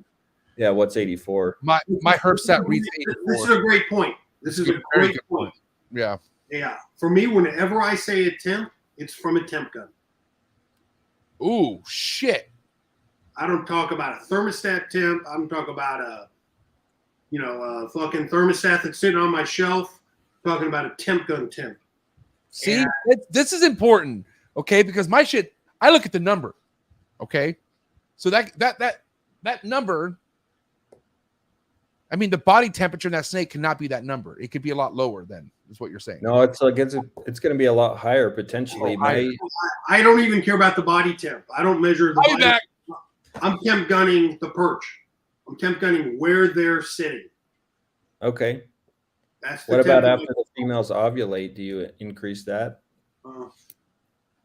No, 84. Gotta figure this shit out right now. Yeah, 84, and they're locked. This is perfect. Well, let me 84, and then no temperature at night. No hotspot at night.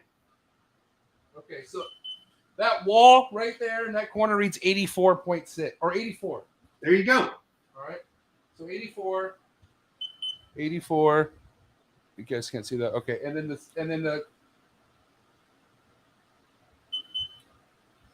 left side of the wall is reading 81. So right.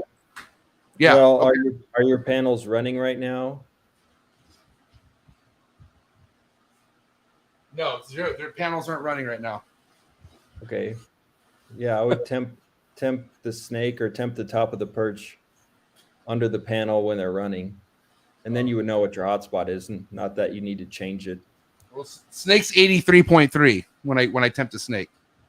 Mm-hmm. Yeah. One thing I wanted to bring up, MJ, and I don't know if this makes a difference or not, but chondros like to sit on the highest perch just because I think it gives them a sense of security. Yeah. And the way you have your perch under the panel, that's the highest perch, and it doesn't span the full width of the cage. So I don't know if this is a problem or not, but I would be concerned that the snakes would sit on that highest perch because it's the highest perch and not because they need or want heat. So you're saying give them another higher perch, not underneath the panel, is what you're saying? Yeah, you could do that, or you could just have a perch going straight across. So then they can be cool on one end, or they can get further, or they can get closer to the panel. I'm glad you brought that up, Dave, because I'm already in the works of replacing all these perches from the man himself, David Brown. Yes. Yes. I'm a huge fan of his fucking, because I got the purchase for the Chondro tubs. I just love I could just pull them out. God damn, they're so easy. But his purchase obviously go all the way across. And I'm ordering all these new. So yeah, that's good. That's a good point though. Even though I don't know, I always think they could have came over here too, but I guess an option completely away from the heat could be good, I don't know. It's a good point. Yeah, I don't know. It's a good point. Because at the end of the day, anything that's too warm for a snake that you're trying to breed isn't going to be good for it. Like that could prevent the snake from actually giving you eggs, correct? Mm-hmm. Yeah, or fertile eggs. And they're not smart. I don't know if this is true or not, but I've heard there have been studies about Burmese pythons that'll sit on a block of ice that's under a hide box. They'll choose security over the right environment for themselves. So that this is kind of the same situation for a chondro. They'll choose the high perch even though it's too warm. Potentially. You want to hear this story on how much what you just said sounds accurate? Okay, you want to talk about fucking MJ's horror stories? Ready for this one? So back at my old place, as soon as I convinced my wife to let me have another room of snakes, I was like, well, perfect. I'm going to put all my arboreal species in here. And so I had a lot of scrub pythons. I had a nice group of Halmaheras. I was obsessed with them. But then I found out that the 4 I had, 3 of them were female, and I only had 1 male. And I love this male. This male was just a special looking male. One morning, I walk in, it was something that woke me up. Something woke me up. Could have been the smell, but I walk in my room. It smells like fucking bacon, or it smells like a goddamn barbecue in my goddamn room. And I'm like, what? I was like, what is that? I was like, that. And I started panicking. You want to know what this fucking dipshit idiot Halmahera snake did? Okay. I had these melamine, fuck melamine enclosures, but I had this melamine enclosures where like I drilled the caging to go over the bulb so many times to where it like the snake fucked with the caging where that the bolts were just.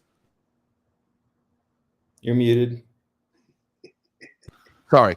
They were just stripped. So they were just, that cage was just easy to kind of like undo. So what he did was he undid half of it, crawled inside the caging, and then wrapped around the heat bulb and just stood there. And that heat bulb cooked him. Baked himself. He cooked him. He cooked himself. He could have just got out and be like, oh, no, I can't. No, he wrapped around that shit and cooked himself. I was smelled like bacon. Smelled pretty good. I'm not gonna lie. It did smell like I ordered something. I'm not gonna lie. It wasn't a regurg. It wasn't something that that made me want to puke. It was more like, did I eat in here last night? I don't think I did, but it smelled like it was just like it smelled like it was in the oven ready, like it was warm. It was like, you walk in, it's Thanksgiving, and there's like kitchen flowing, and you're just like, oh wow, it smells good in here. But I knew that smell shouldn't have been in there. I was like, and sure enough, one of many horror stories that I have. And actually, after that, got rid of my Halmahera project. I was like, fuck this shit. Fucking idiot. But anyways, yeah, it's right. I think a snake would rather kill itself to make sure it's secure than to. Well, and Dave's right. In green trees in particular, they are not smart animals. I mean, they will try to find ways to kill themselves. And I've seen it too. The similar experience that you had, I've had these things wrap themselves in the light cord or the radiant heat panel cord. If you give them a fraction of an inch, they will push that nose and head and try to get half that body through any kind of cord, and it's I haven't had any kill themselves, but I've had a couple where I've had to get the screwdriver out and take out, light cord holders or radiant heat panel little clips off to get the snake out. They're that stupid. Yeah. And so mind you, what's crazy is I kind of saw that cage was loose. Like I felt like I could have prevented it, but I was like, oh, what are the odds of him going and pulling that down and going inside? And I got to say, anytime you guys think you could fix something, fix it. Just do it. Trust me. Also, one other thing, back when I had a lot of these in tubs, I started in tubs, and one of these BX, and it wasn't in any tub different than the others, but she figured out how to push on a piece of whatever the lid was where she peeled back the whole eyelid of her eye. Like I remember going in and I was like, what is on her face? And it was all muscle. You could see all the meat on her eye from her pushing so bad. And I was like, you got to be fucking kidding me. It was one of the worst things I've ever seen push scenario from, and that's the only chondro I've ever pushed like that, I feel like. So yeah, these things could be stupid and it's very unfortunate. Speaking of stupid, let's talk about some big time stupid new keeper things new keepers do that we could maybe avoid. So like, let's kind of talk about maybe some of the more common mistakes your customers make that are keeping chondros for the first time. Bill, very excited. Pick me. Let's go, Bill. Let's hear it. I've had some awesome customers, and luckily for us, most of the people that get a green tree, even if it's their first green tree, they've got some snap, right? I mean, they've Right. kept snakes before. They're familiar with thermostats and temperature and humidity and all that. But I recently had more than one occasion where somebody has messaged me about an animal that they got from a breeder, and it came into their place, and maybe it ate for the first time, and now it stopped eating or turned into a very picky eater. And of course, the first thing I want to know is their conditions. What are you keeping it in? Send me a picture. What are your temps? Send me a picture. The temps on the cool side are 78, on the warm side 85. Wow, that sounds perfect. That sounds great. And then I was asked, how are you measuring your temps? Well, I have a heat mat on the bottom, and my thermostat is hooked up to the heat mat, and I set it to 84. Bro, you're probably 5 degrees too low on your perch temp where that animal is. What does your temp gun show? I don't have a temp gun. Order a temp gun. Get rid of that Amazon thermostat. That you've got your $3,000. The yellow one. The yellow one. Yeah, the yellow one that's $60 or $30. Get rid of that. Get a herpstat. Get a temp gun and tell me what the temperature of your perch is on the warm side. Oh, it was 77. Well, maybe that's why it's not eating. Yeah. And it's not really their fault. It's just like you just have to ask these questions and not just assume and not Absolutely. Yeah. You have to take everything out of what you conceptualize. Like when they say their temp is this, you can't believe that's what their temp. That's what they think their temp is. Yeah. I mean, like how Dave made such a good point. I mean, what you're reading can mean many things. Like, what are you reading? Are you just reading what it says on your herpstat? Are you reading the body temp? There should be multiple things you should be reading. I feel like, it shouldn't, or at least kind of understand what number you're saying. Like, I'm not going to lie. Like, the number I was saying was a number I read off the fucking herpstat. Number that Bill is saying is the number he reads off the gun. And I'm not going to lie. I'm going to be going off the gun from now on. Like, the gun obviously is that's telling you what's happening, obviously, and you can check all around it, which is good. So, you know who taught me about temp guns is Christian Stewart. Yeah. And Dave, I think this is where I met you, right? At ICAS? Yeah. Yeah, we were talking about that when you were switching your audio. Hey, shout out to Christian Stewart. Hey, Christian Stewart, come on my show, man. Please come on my show, buddy. Good luck. My show. Dude, I want you on the show. A lot of other people want you on the show. Christian Stewart, come on the show. All right, sorry, I had to say that. Well, Dave, maybe I missed the conversation because I was out. But when we were at his place, that dude had a temp gun, in his hand, and even he's giving us the tour, right? He's let me check this temp gun. Temp gun this, and he had these neonates cages set up all over the place. And dude, the dude was just his temp gun was everything to him. It was like a security blanket. And that's when I figured out, man, I'm gonna get a temp gun. I'm gonna use it. And Dave, I want to hear from you. What are the more common mistakes a lot of your customers make? You feel like? I can't think of any. I mean, I see the stuff that goes on in forums with people putting babies in glass tanks with screen tops and heat lamps. That's pretty common. People holding their snakes right after they get them stresses them out. That sort of thing. One thing related to what Bill said, using temp guns is it's more for breeding, but people try to use temp guns to calibrate their incubators. And obviously temp guns are great tools to make sure the cage conditions are good, but the resolution of accuracy on temp guns, if you read most of them, even like a $300 Fluke temp gun, they're plus or minus 2 degrees. So that's not what you want to use to calibrate an incubator. You want to use a calibrated mercury thermometer. Yes, or, you recommended that before. Let me pull it up. Say it again, Dave. The what?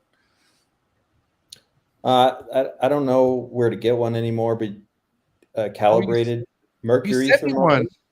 Not sent you sent me one, but I remember a couple years ago you sent me the link to one. Calibrated what? Calibrated what? A mercury thermometer. Okay, I'm listening. Or you can get Fluke thermocouples, and you can pay extra to have them calibrated. Do you use one of those, Bill? No, I don't. It's interesting as you're making this comment in the live chat. Mike Coopins made a very similar comment about calibrating his thermometer, and this is a great topic that I'm glad we're kind of evolving into is your incubator, incubation, and temperatures. And I'll just tell you, I cut my teeth on my incubator, incubating hundreds of clutches of ball pythons before I incubated my first green tree clutch. And by the time I had gotten to green trees, I had incubated ball pythons and carpet pythons, hundreds of clutches. So I was very confident that my incubator was working well. I never used one of those, but I will tell you just from experience that the herp stat, thermostat, temperature reading there is pretty damn accurate. So in other words, if I set my herp stat to 87.5, I can pretty much guarantee you it's a half degree. It's 87 to 88 degrees inside that incubation chamber. And I told MJ this before. The best way for me to know that my incubator is spot on temperature wise is that almost every single green tree clutch I put in my incubator at 87.5 hatches on day 49. Like clockwork. It's not day 48 and it's not day 50. The first one pips on day 49, almost exclusively. Is this kind of what we were talking about, Dave? Am I tripping? Well, if they could calibrate it, I think that would work. Yeah, it says calibrated right here, calibrated certificate or something like that. I don't know. Yeah. But you're saying as far as accuracy, this is going to be the most accurate. Something like that. That one's kind of bulky, but yeah. And it's a good point that you brought that up too, Bill, because like you said, it never seems to be a different day than that day 48. You said, right? Day 48 at 49 for me. 49. Okay. Day 49. Same for you, Dave. Is there a certain day that's always the day that seems to be the day that they hatch out for you? Mine are more 52 or 53. But Bill, I would guess that your temps are actually a little bit warmer than you think, based on conversations I've had with other people who use calibrated incubators and myself. Not that makes a difference, but most people who I know at 87.5 are getting like 51 or 52 day hatches. Yeah, you may be right. I think, like you said, more importantly than the actual temperature, whether it's 87.5, 87, 88, is the consistency in that that range. In other words, you're not getting 2 degree temperature spikes in a 48-hour period. It's not going from 86 to 88. In other words, I don't know. I think that the number one reason that people that produce green tree eggs and they candle them and they're well veined and they stick them in the incubator and they don't hatch, I think until proven otherwise, it's your incubator. And I think green tree eggs are very sensitive to incubation temperatures. Fluctuation isn't good for them, is what you're saying. Fluctuation is not good for them. And I think they do have a very narrow range. Whether my temperatures are off half a degree, I don't think that affects anything. But if they're off by 1.5 degrees or 2 degrees, I think that can affect, incubation. And again, all I have is anecdotal. Anecdotal. What a word. To prove it, because I've used the same incubator with the same heat element, the same thermostat for 12 years now. And I'm measuring them the exact same way that I always have. And it works. It works for me. But I know one thing, whatever the temperature is, 87, 88, 86, it's very constant, because I have a Govee that I put in there, and not only gives you real-time temperature measurements, which aren't that important, but every 10 minutes it produces a data point. And so I can go back and look at a 24-hour time period and know that my temperatures aren't fluctuating more than 0.3 degrees. 24 hours, a week, a month, 7 weeks, same temperature. Yeah. And, listen, it works for you, Bill. So what the fuck? I'm just looking for something that works for me. And I got to tell you, I can't sit here and say, well, listen, I'm not doing anything different. Yeah, I am. I'm doing a lot. This year I did do a lot different. I put them in a goddamn fucking walk-in incubator. And I got to tell you, the fluctuation was the thing. I can't really pinpoint it, but if this is true, I don't know. These aren't ball python or tick eggs. So, was your box sealed? Is it possible they got too dry? Sim container. No, I had a like Bill. I had Govee. I had not a Govee, but I had something telling me the temps in there, and it was 99% humidity the entire time. It was in a sim container. The sim container is pretty sealed. I didn't have any. I didn't do the holes until like day 40, and then I created a hole on day 40. And then a couple more as the days were going by. So by the end of by the day 50 came, I had 3 holes on each side that were open.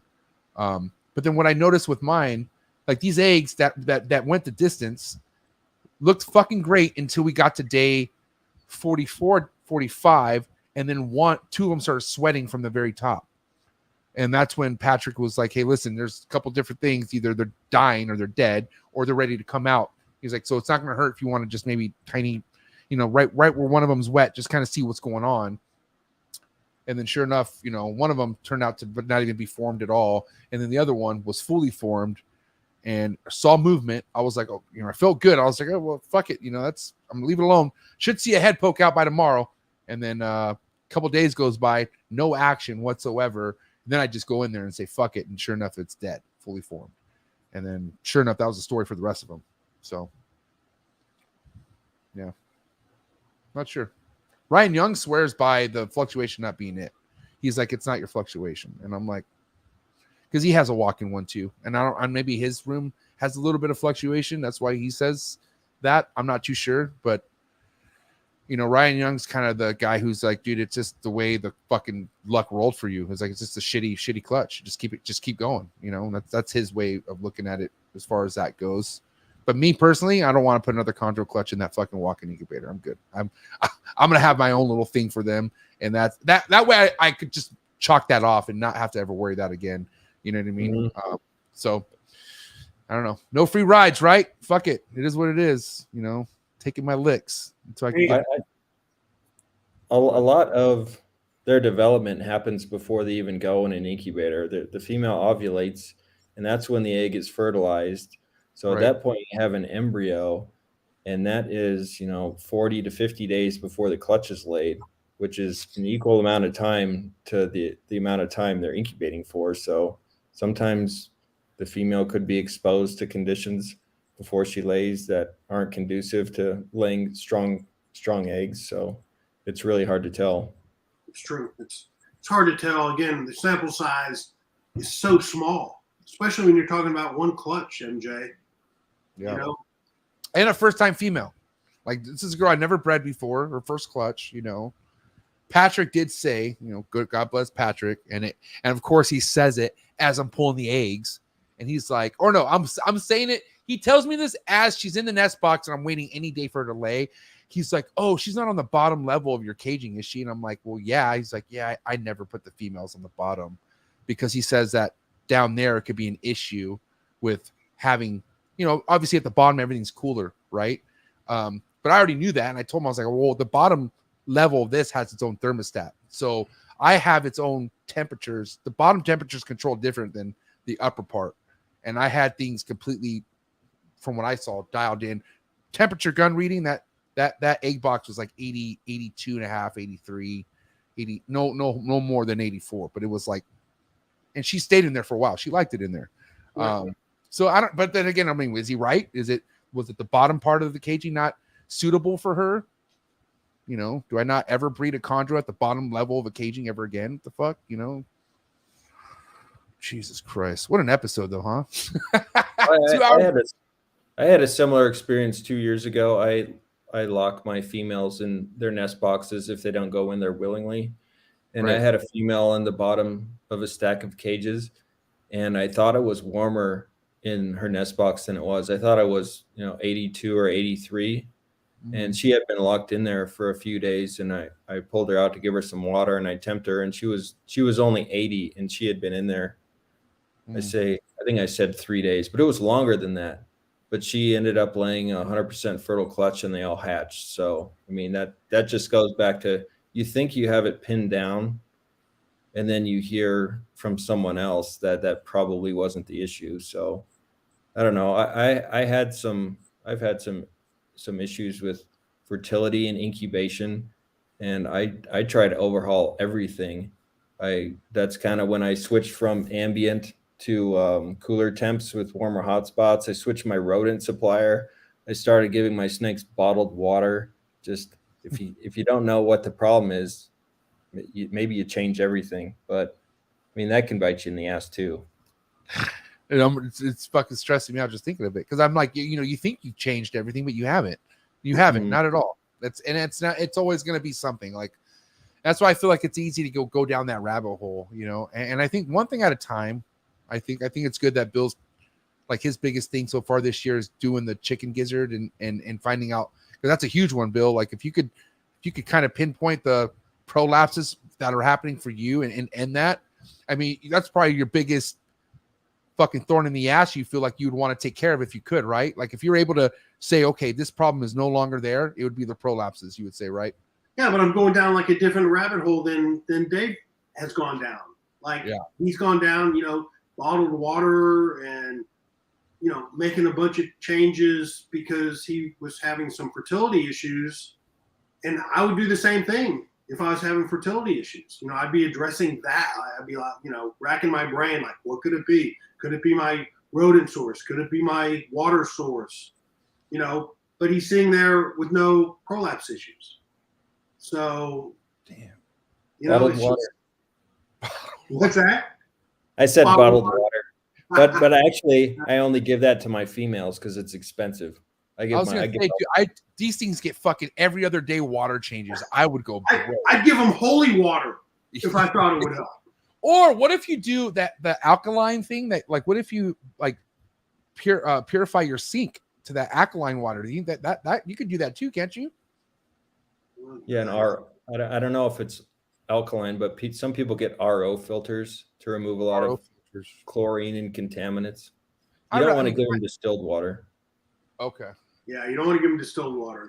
That much I would agree on 100%. Man, thank you guys so much. 2 hours went by very fast. I do have a wrap-up question for both you guys. And whoever wants to go first, doesn't matter. But with everything happening right now in current events in the reptile industry, like, what would you say the smartest move anyone could do for themselves right now? Since obviously, there's rumors of people not buying stuff and money being an issue, but how can you really set yourself up for success as far as like getting a name out there? And like Dave, you're very like, people know you, but you don't, I don't know, like people know who the hell you are who are in the green tree python community, right? But other than that, I feel like you're well known without having to do too much exposing of social media. And I'm just curious, and if you feel like, was that like a personal choice? Obviously, like, do you like being more behind the scenes, and do you feel like that's something you can do and still be successful in breeding reptiles in a day like today, or do you feel like if you were to come in during a time like now, you might be a little bit more active on the social media side of things? I'm probably just more introverted than Bill or other people like that. I don't know if I would change anything if I started today. I just like keeping these snakes, and I want to sell snakes that people are happy to purchase. Some people get fucked over. I don't want to be that kind of seller. But as far as how I market myself, I don't know if I would change anything.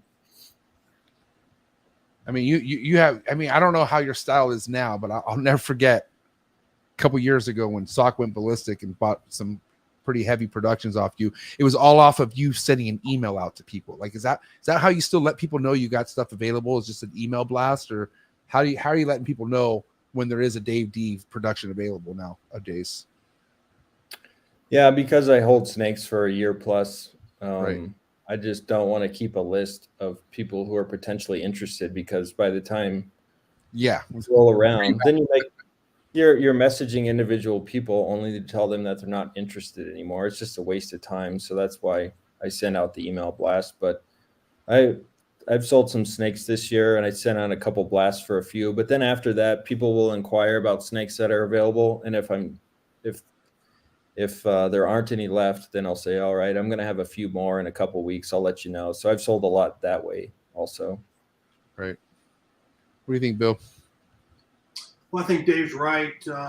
You've got to be yourself. You got to be your personality. And if you try to be something that you're not, then people are going to see through that, and then there's going to be some issues. Good point.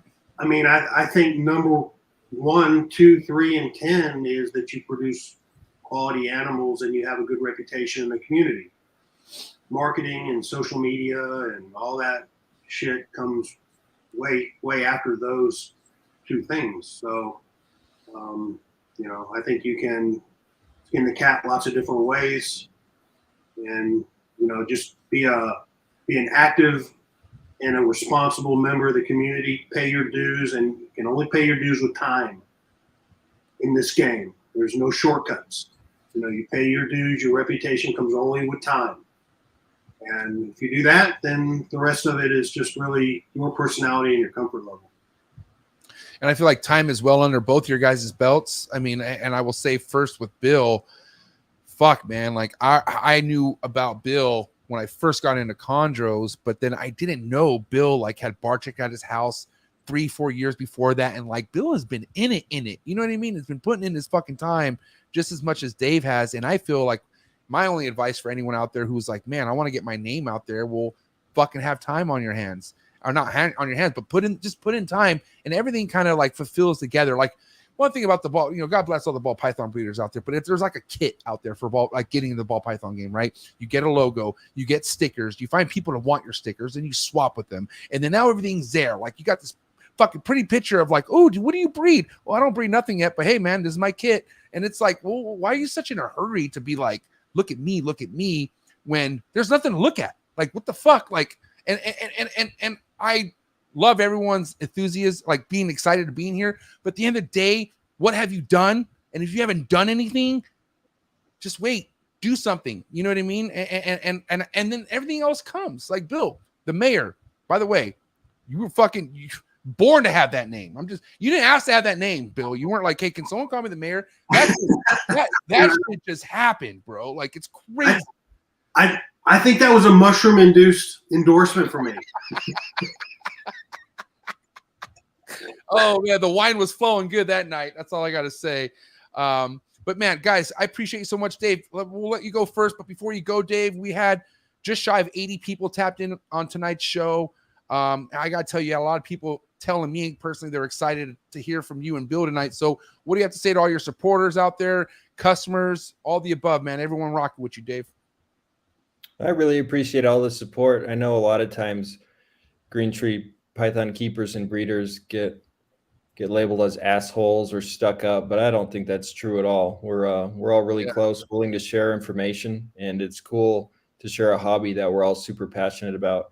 You were talking about people wanting to make a splash. Those are the people who don't last because they're not doing it for the right reasons. So I mean, the people who stick around, those are the people we develop long-term relationships with, and it's been a fun ride.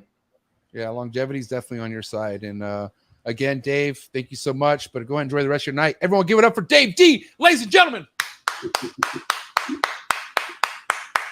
All right, Dave. Have a good night, buddy. Dave, I'll see you at Tinley, bro. Yeah, sounds good. Yeah, Bye, see you guys. later, buddy. Peace. What a guy. Great episode, Bill. Thank you, man. Oh, man. I've been looking forward to doing this one. And Dave D's just a great guy. He's got so much experience, and he's got great animals. He's just a good guy. I'm proud to be associated with him. And listen, I know they're not every experienced OG chondro keeper out there are good guys, but a lot of them are. Most of them are. I mean, I'm not gonna lie, dude. Every chondro keeper who's been around, for the most part, that's still relevant, is fucking one of the best people that we have in this industry. They're just full of knowledge, and you know, like I don't know, but that all comes with time, Bill. Right? I literally can't think of a member of the chondro community right now, a relevant member, that I don't get along with, or have some differences of opinion about some things, or there might be some personality conflicts, but I can't think of a rotten apple out there. Yeah. And you know, whatever was rotten is no longer here. It kind of sees itself out, you know, and those are the people who aren't in it for the right reasons. And yeah, it does. It's I don't know if that's because the size of the community or the expectations of the community, but yeah, a lot of the rotten apples see themselves out. Well, think about it. A lot of people who want this whole like logo, like look at me, like fucking sticker swap, or like they want results right now. Like they want something to continue them to like look at me type of things. And when they think it's that easy coming into a game like the chondro game, and it's like they don't want it, they're like, fuck it, I'm gonna go do something else. Like, this ain't it for me. You know what I mean? And that's fine. Like, that's see ya, kick rocks. You know? No, I agree. If you're into instant gratification, or if you don't have a lot of patience, then the chondro community and the chondro game isn't for you. I mean, there's nothing wrong with that. It's just you just have to realize it. Yeah. Yep. Well, I'm realizing that we are less than a week away now from you being here in San Diego, hanging out with me, a bunch of rappers. Then we're Reptile, Bill Stegall, Alex Warren coming to the Reptile Super Show next weekend with a bunch of other heavy hitters. We are coming, dude, and ready. We're getting one beach day in for sure, Bill. I'm making sure. I think Thursday is going to be a beach day for us. As soon as you get off the plane, I think we'll get in. Beach.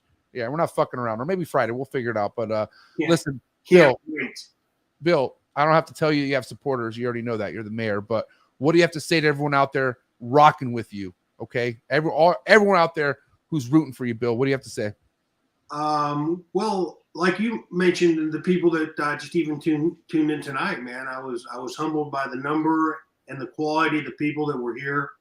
A lot of these, I mean, I know almost every single person that was involved in this live chat.